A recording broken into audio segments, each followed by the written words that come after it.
Alrighty folks, welcome back to a new video. Today we'll be going over all of the badass features of this new MoTeC C1212. Alrighty, so here we are.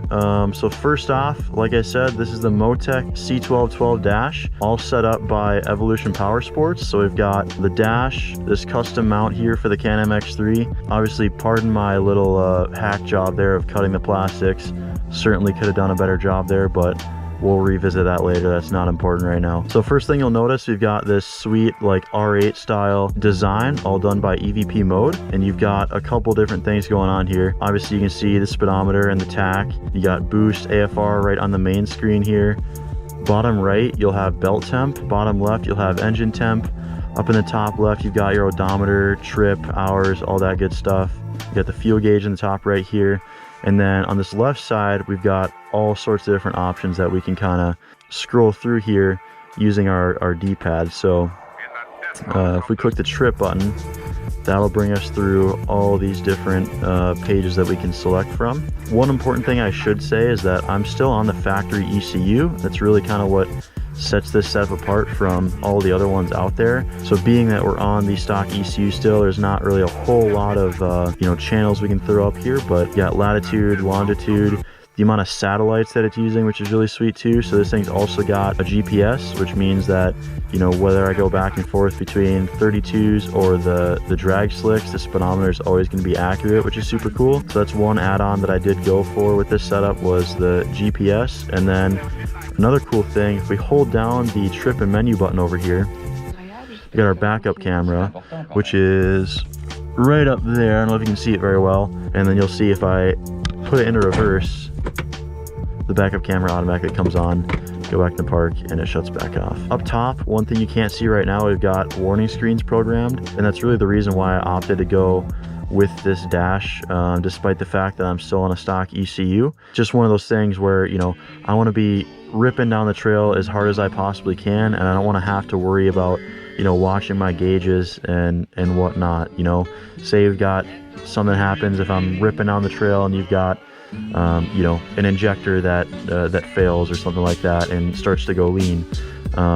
You know, I'll get an AFR warning signal. So say my AFRs go outside of, you know, a certain range, that'll start flashing on the top of the screen there. And obviously being that it's a 12-inch display, it's very obvious, hard to miss that. So that's probably the nicest thing about this, is just having peace of mind, knowing everything that's going on with the vehicle. Another super cool thing about this is not only is it a display, but obviously it's a data logger as well. This thing is constantly logging no matter what. It's not like you have to, you know, turn the data log off or turn it on. It's literally always logging. So if you're driving and you feel a hiccup or something like that and you want to go, gee, I wonder what that was, you can just plug into it, pull the log, and look at, you know, what you're trying to find.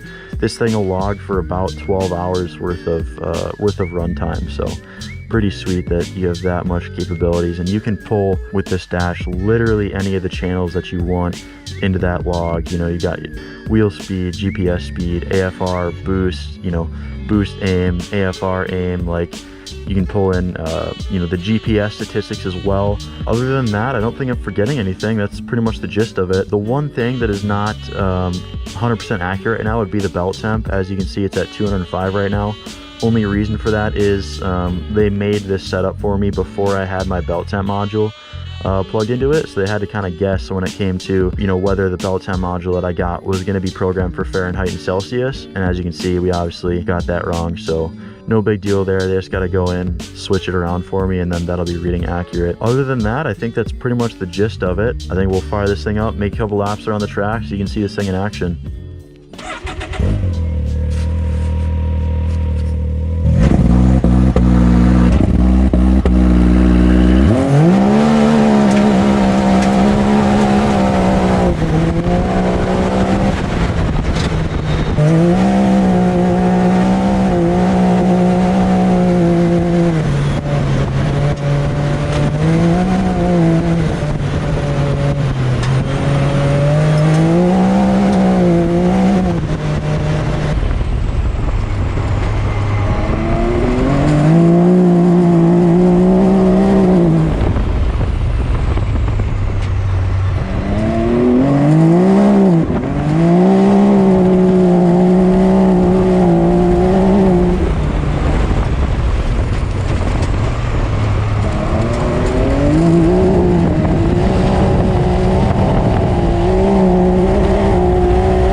Alrighty folks, that's going to do it for this one.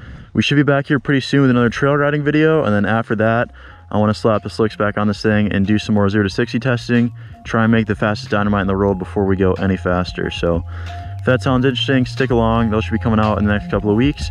In the meantime, if you guys have any questions about the dash setup or anything we talked about today, drop a comment down below. I'll get back to everybody, and yeah, thanks for watching.